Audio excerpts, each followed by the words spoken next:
Oke, di sini saya ingin sampaikan iye ugie engka ngapune baca-baca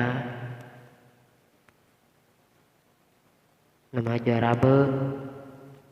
Pada dasarnya mantra Bugis adalah penyemangat, namun bila ditelah dengan baik, hal ini ternyata merupakan penyemangat menuju satu tujuan demi menghindari dari keraguan.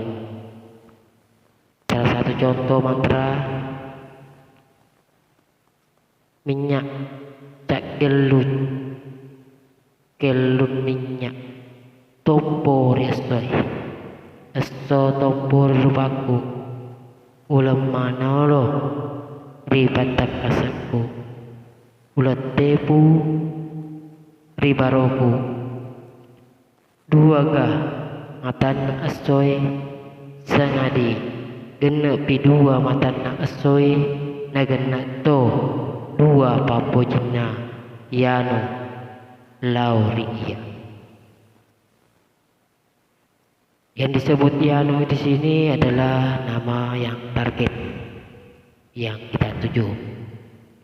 Inilah bahasa Bugis yang hanya dimiliki bagi orang-orang pintar zaman Bugis kuno.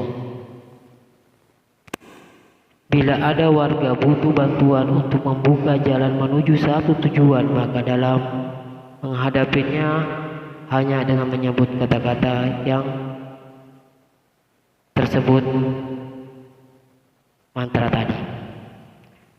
Namun proses mengintai tata cara menjalankan butuh waktu yang panjang, namun diisi lain atau dari generasi ke generasi tidak dicari pelaku-pelaku yang menjadikan salah satu mata pencaharian di eranya.